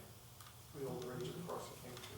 I think I see Yeah. exactly where you're Well, I going. mean, It's the philosophy. the New left-hand Hampshire- side of the left-hand side of the road is not inside the city limits. And I'm not saying it shouldn't That's be true. done, but, when we went through the whole thing with the skate park, they were like, and now, And that's not an issue. Now we're gonna pave their street. and now we're gonna pave their street when, But it's I the mean- Hampshire Road philosophy, like how many cars use it in a day? Maybe not Right. that many, but if it's you that can bad, figure it out a looks way like a to third tie it world into the country. master plan thing, I'd go, this is great. Well, Can you do that? yes. All right. Because, Way to go. because if you, hold on, let's go all the way back. I mean, I know there's Yes. so much here are the connections that you're making to the other projects and the other things, and that may help me get over my little hump there. And if you go to Urban Greenway, Greenway. Yeah, that's what it's I the was thinking. zoo section, which goes Yep. from there, and so that would be 21 and 22. So it's possible that a piece of that could get shifted so that the paving and that work happened at the same time. Yeah, they do remind that, it's always that issue where these annexations, when they fight about who owns the road later on, kind of thing. We tried to work that out, but with Glen Avenue and with South Division Street, relationship we have with the county is they're doing some pieces and we try to coordinate as we go along. And that could very well be what we do with South Park. That section that the county, they chip in and pay for part of it. Well, according to when we met with Keith, when Keith made his presentation, the county's on board with that, right? Yes. According to what he said. Yeah. So it should be done in It's in their coordination so that plans, we too. don't end up, actually, we talked about it. It's in their plans too. You also have Bridge Street in there from Eastern Shore Drive to Roger Street, and you are just going to make several residents they're just not gonna know what to do. I mean, it's wide enough, it looks like it's a state road with the way that there's double stripes down the center of it, and that is just, wow, we need to go have a party with them. The other question I had, Mike, was in 2019, and College Avenue from Riverside Drive to Route 13. You do that for $73,000, I'll tell you what I'll do after you. Because that's a long stretch. It is a long stretch for $73,000. I only look at these because having been through it all those years, you get a general idea of what every mile is going to cost. Can I mention one other thing to each of you, and this may be a little bit of a call to action as well. If you remember, our number 2 priority in the legislative priorities that we took to the state was full restoration of the highway user revenues, which is our gas taxes that we pay to the state. The state puts in the transportation trust fund and then spends on things other than transportation. But we have been working for years. Councilman Ireton can speak to this, for years to get that money back, and continuing this year to try to fight for more. So if more comes, I would just say we would shift street reconstruction projects forward to do more, assuming contractors could. Yeah, it's the same thing on Riverside Drive from South Boulevard to the city limit, as wide as that is, to think that we're gonna do that for $100,000, I think. Not having my PE or being in charge of the public works department ever in my life, it just seems, it seems like that, if that were the case, I'd have somehow figured out how to squirrel away $100,000 myself and pay for it. Remember, keep in mind, when we do these, we've got to do the ADA stuff, and then those sections don't have as much work to have to be done. Right. Some of the older sections where we've got to do the curb It's cuts. terrific that they're here, though. Yeah. Terrific.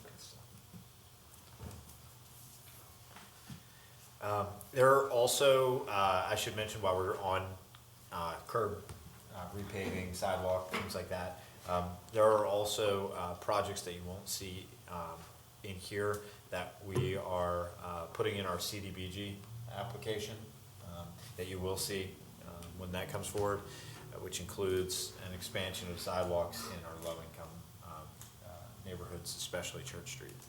We've been doing that for years, investing in expanding sidewalks and adding sidewalks for pedestrian connectivity. So you'll see more of that in the coming months. Is there a page for the Johnson's Lake dam repairs? Should I click on my blue? Click on. Yeah, click on the blue. Click on the blue.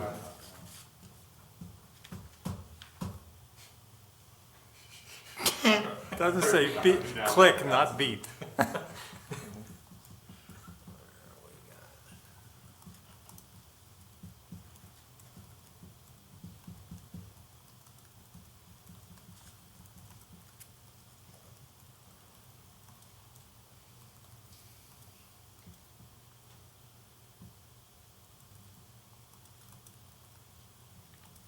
a page number.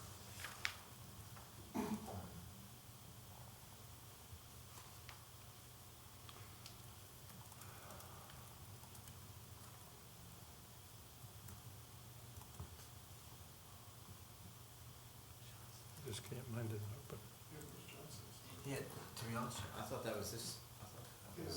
That was this year. Yeah, it's out of the CIP. I can tell you that I read something on here that says Johnson's Lake, but I'm not sure where it was. Yeah, there was some. There was something in here, wasn't there? Yeah, I saw it. It was like $240,000, something like that. Is it just the dam? Johnson's Lake Dam. It's the dam renovation. What page on Oh, is it that so? part? It's on page 110. Ten. I wouldn't follow it.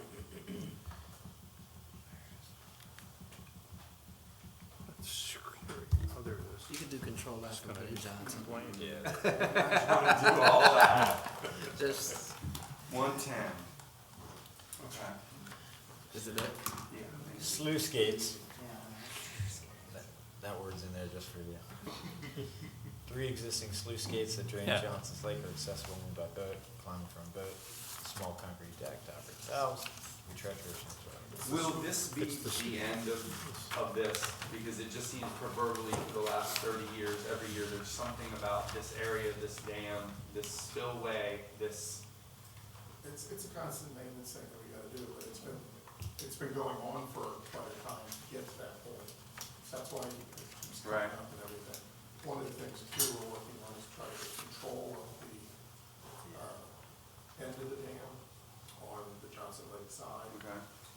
Because, we keep that written up with, MPD wanting to see the park control, there's overgrowth in that area. And the potential for future parks, use on that. But the other projects is well on its way to engineering and. Yeah, but we got the engineer, we're doing the engineering for it. Cool, thank you.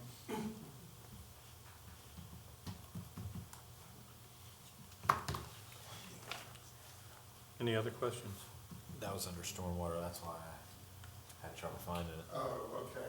It's under stormwater. Yeah, I didn't, okay. We're funding that for this one. Yeah.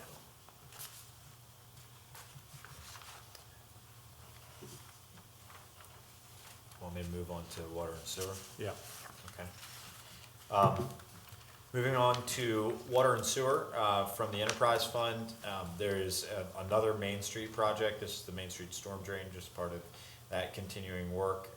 This time on the east portion of Main Street. There's a west portion, there is an east portion. The West Main storm drain is tied into the Main Street Master Plan project. The East Main storm drain is related to much of the flooding that they experienced over By the bookstore? No, East Main. This was, yeah, this was like flooding that Go-Getters experienced. Oh, okay. And, Yep. Yep. in that part of the town. Let's see. I'm sorry, I said water and sewer, but I'm starting with stormwater. So the next category down, you can see grants, TMDL schedule, as well as the Germania Circle Regional Storm Drain remains in the category, and we've talked about that project. The West Main Street Storm Drain, the next project down, this is the Main Street Master Plan Stormwater Management portion, or a big piece of that. You had a question? Yeah. Okay. How does that fit, since we pushed out the bulkhead? Does that have any impact at all on that? Are we gonna have to redo anything? I'm sorry, which one here? The West Main Street storm drain. The West Main storm drain that we're talking about. Is that the one by the bookstore? It's from Division to Mill. From Division to Mill. Yeah, that's the one. Isn't that the one we looked at when it was? I'm not sure it actually connects to that, though. Oh, really? It may connect to other outfall pipes that we'd probably need to lay out a map of all the old pipes. No, I'm afraid to do that. You never know what you find. But this is the stormwater management for all of the stormwater that will fall on West Main Street. You know, reoriented West Main and all that water, get it toward the river. The West Main storm drain project we're referring to is the piece that goes towards the Main Street Master Plan. It's the stormwater component of Main Street. Of that project. Okay, So so it's not separate. Gotcha, okay. And then we mentioned the Main Street storm drain down by Burnett White on the East Main portion. TMDL schedule, which is a constant effort to reduce or to comply with our total maximum daily load given by the EPA. Johnson's Lake Dam improvements, as well as Beekman Park Dam improvements. And then street sweeping remains a critical piece of our WIP compliance. So buying a new street sweeper, adding and expanding that fleet. Expanding the fleet, Mike? No, That's a replacement. Okay. Before. I know we just expanded the fleet. We got 3 sweepers in the backyard. Are the street sweeper schedule still available online? Yes. Hopefully it's updated, I look hard, we can get updated. And trying to hit that every street twice a month. I was following one the other, they do a good job. I mean, it's amazing how much when you look at what they pick up. You were following them? Yeah. Tailing. How big over there? I would just happen to be following them. One of the other things, just so you're aware of the stormwater, the MDE has issued their intent to issue the MS4 permit renewal end of the year, so it's going through a comment phase. But we've been waiting for that since 2008. We've been carrying it over, but there's going to be some significant commitments, so we'll have to do 20% impervious reduction treatment, CD1. Put that in there. I'm ready for those. We got some great legislation coming up. The 1-for-1 replacement of trees, forests, acre per acre. Acre for acre. Wow. Wooded condition. Wooded condition. But I digress. Next category is parking fund, parking in marina. Not surprisingly, given that the marina is moving into the hands of Salisbury Development Group and private operators, we aren't spending anything on the marina in FY '18 through FY '22. We have no capital projects planned. The parking fund, however, we have quite a few. We've got some resurfacing projects. We've got a parking study, which will help us identify areas of need, especially as we continue to shift forward with development projects on some of our parking lots. The parking garage roof waterproof membrane, the parking garage top level, better word for it than roof, is in need of membrane replacement. It has to happen every couple of years.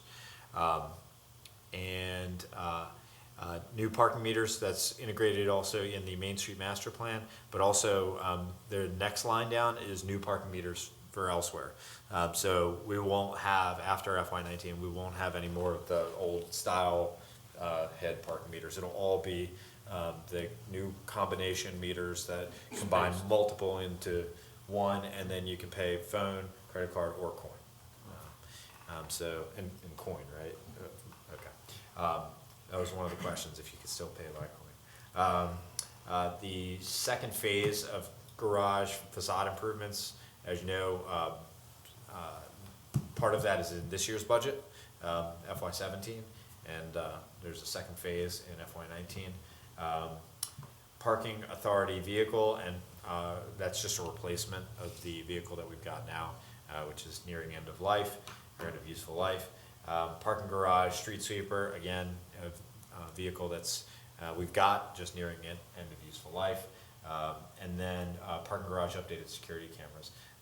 As you may know, we've put in some security cameras, additional.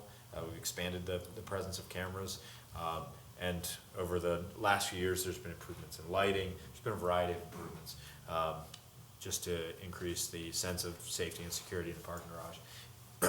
But Is that tied into the police department manages those, or Yeah. is that? Okay. Yeah, they've got PTZs? live feed. They may, I think everything in the future is going PTZ. I can't speak to what's gone in recently. Do you know if they're paying till Zoom? I don't think so. Okay, so fixed, so maybe fixed in current, but I know a lot of what PD has access to is PTZ. Kind of site dependent, but the intent of that price tag right there is to cover blind spots that exist today. So cover the remainder of those. And that's it for parking fund. Anything you want me to go back to? Anything else you want me to hit? I hope the categorization of things and kind of assembling things rather than having it just kind of a list is cleaner. The ability to jump back and forth is, with detail is, Great job. that's fantastic, Chris. Thank you. Timone. That's a winner. And thank you, I mean, it takes a lot of people to put this together. Thank you to all the department heads, particularly Mike, who's got, the most to put into this thing, and his staff. And thank you to Keith and his staff for organizing and cleaning this up, and then for Chris for making it user-friendly and attractive. So really, team effort on this. I think maybe a couple questions I have, and I know the fire department wasn't here. You got the bulletproof vests. Yeah. It says unfunded, but have we got a grant for that, or are we looking to do that this year? Well, so some of our firefighters have bulletproof vests. The ones that train with the SWAT team, with our TAC team, do. This is one that we struggled with. I'll just tell you kind of our emotions where we struggled with it a little bit. Our gut feeling, my gut feeling was that you don't want to blur the line of law enforcement and emergency medical response. And so I think you gotta be really careful about how you do that. You don't wanna put them in additional jeopardy by, But if they're responding to a situation that is a potentially violent situation going in, and they need to get in. Exactly. So. They're unprotected. Well, so the interim strategy, and I'm sure President Heath has something to say on this, but the interim strategy is have enough in the command vehicles so that if the situation arises, they're ready and on scene. And so it wouldn't rise to a capital improvement plan level acquisition. It's not that we wouldn't want to protect our firefighters, obviously, we do. But In any situation, they're staged until the scene is secure. Yeah. And then even with that, if it's still a violent individual, then they would be able to take it out of the incident command unit and put them on. I think the other thing is, I know we had in here a couple discussions on, I think offline as well, about North End Fire Department. And I guess there's also in there, is that replacing the Station 1 as well? Is that what that's for? No. So that is a fourth station, and you can see that's moved to unfunded, not because I see it as a 6-year out project, but because I don't support it at this time. So, the idea of taking that road at the north end that needs to go through and saying to the developer, you want to donate this land, now That's still moving forward. Okay, good. And that's why the Jasmine Drive piece, why you see that in here, and why we've got architectural for a north end station, because from a demand standpoint, the north end still needs a. Oh, yeah. Yeah, the north end actually still isn't I mean, desperate. Actually, we need it right at the corner of the mall Yeah. and the Gordy Tire Mart right there. We need it right in that little strip of land is where we need. Is there the possibility of a combination building of a police substation and, immediate, because what is it more ambulance calls on the north end? It's virtually all ambulance calls. It's car accidents and ambulance calls. So the real need is not for a combination of those two things necessarily, but for a shelter for an ambulance, and maybe an ambulance and an ambulance at most. So, $4.5 million fire station is not, necessarily what's needed right now. What's needed more than anything would be a couple $100,000 temporary solution. But we don't have the plans for that yet. But I think, based on our staffing, availability, and, working on that, if staffing if we could staff it, then I think we can adequately plan for that solution and do it faster than we're showing in this plan. And it's one of those things, there are very few things, we're trying to get it so that there are very few things that are floating out there, and it's all in black and white, but that's a floater. That's a floater. That's one thing out there that you could see showing up. Otherwise, I don't expect you to see next year, a major change. It would be hopefully just kind of a year of progress and a year of progress, but I could see that showing up.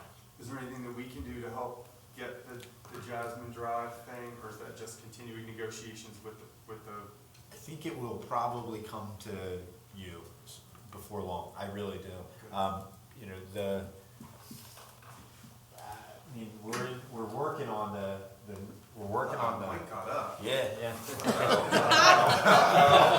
Everybody turn your chairs. I got yelled at because I wasn't using the microphone, but yeah, we're meeting one-on-one with the mayor tomorrow and Julia, and update him on the negotiations with Lytle and the extension from Jasmine down to 13, which is all part of it. All the key property owners in that whole region have reaching out to them with Chris Jakubiak to come up with a way to fund that extension between 13 and Jasmine.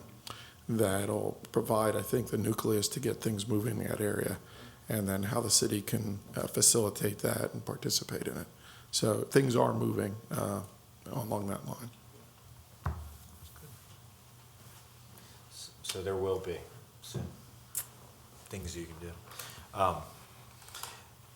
One of the takeaways that I have is that we've got some coordination that needs to happen between the arts groups and the various proponents of potential entertainment spaces throughout the core. There's 3 in particular: the zoo, the park, and the arts and entertainment district. That's no small task, let me tell you, but There's a blessing with that sort of. please. I don't think that would even work. That's all right. Thank you all for your input and your time. Thank you. Thank you, Mr. Mayor. All right. Thank you, Mr. Cordry. Thank you. Thank you, Mr. Molds. Okay, discussion. Mr. Ireton, it was your request, so why don't you get the ball rolling?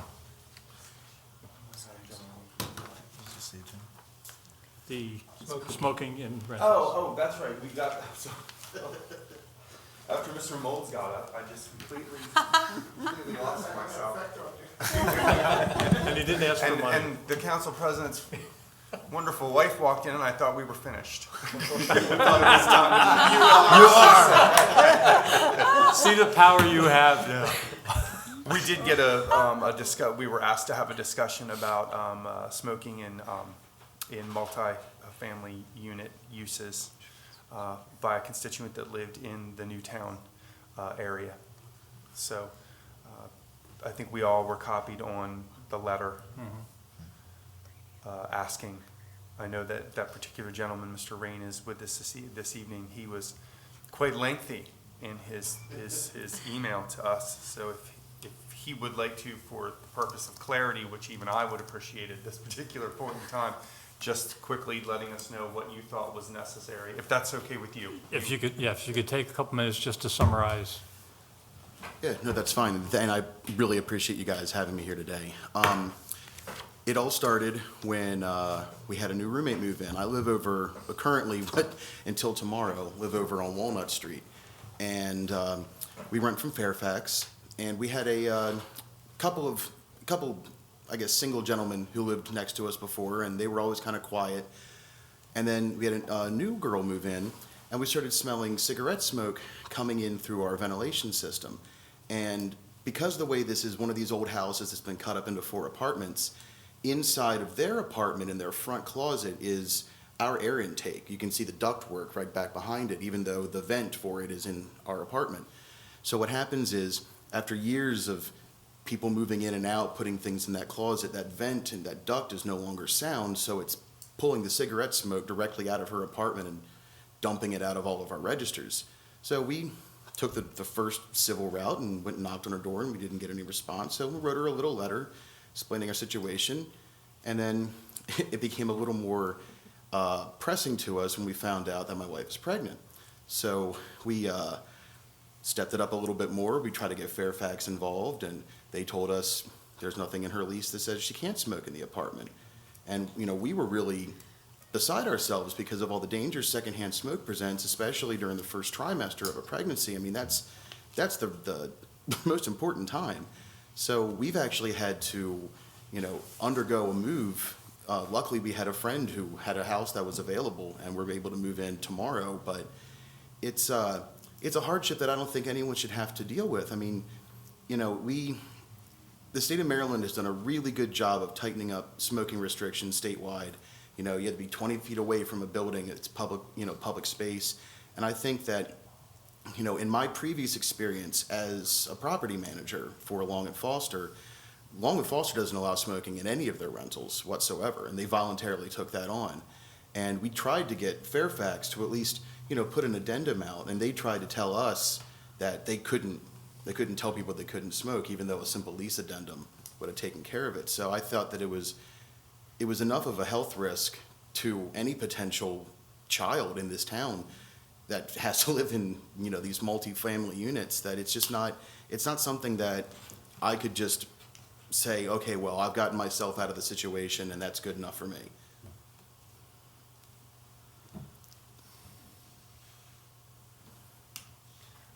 Having thought about this,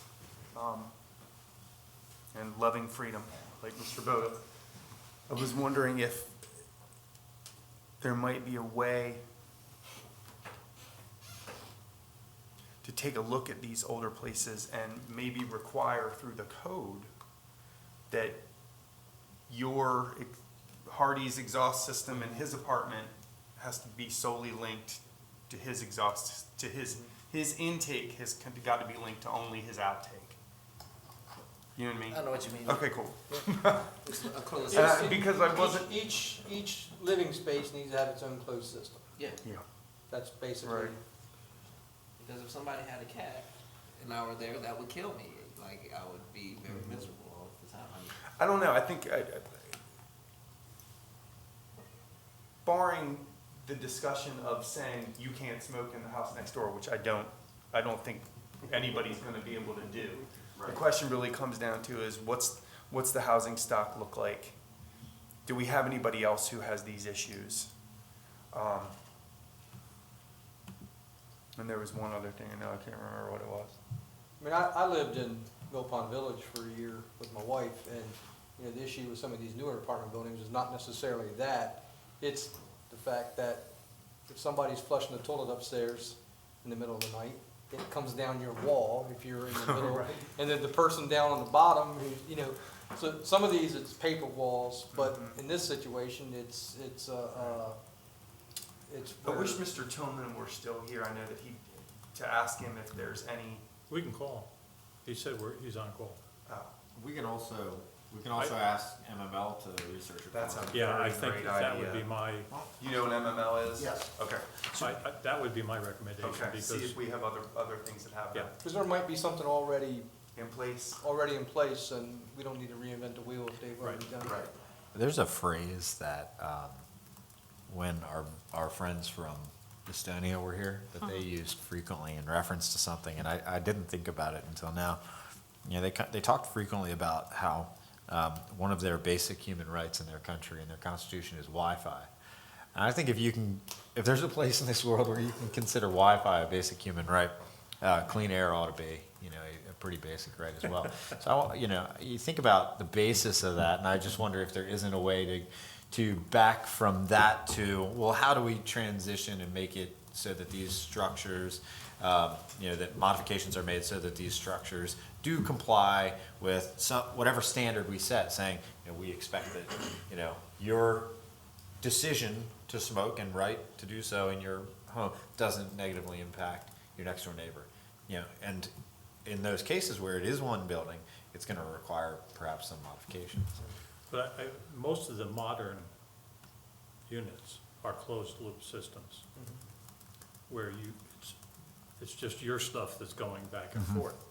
And I just, devil's advocate, we were talking about his area, Jim's area. How many of those houses have fall under the thing, and Well, especially in Newtown where it's that's giant houses. my point, you know, that's my point. And You know, then they would have to go back and retrofit. So on that particular property, was it one unit, heating and air unit for the whole building, or? No, and that's the thing, is that this is actually a closed loop. Each of the 4 apartments has its own closed loop system. It's just that That's not closed loop. Right, because there's a leak in the system. No. Yeah, and the problem is that where it is in their closet, it would be really simple. A solution would be either to just remove that closet altogether from tenant access by putting up some drywall and sealing that, and that would take care of most of that issue. Or just simply, you know, sealing off that vent properly and, I don't know, shoring it up in such a way that it, you know, there was a sign on it from the previous tenant when he lived there, because I was friends with him, that said, you know, do not stack anything on top of this vent. So they already know that there is an issue with their setup. And what's comical about it is, because this is an older house, it's the closet is actually the original closet under the stairs for the main staircase of the house, and the vent on their side is a doorway. It's actually going through the old wooden door and then drywall on my side.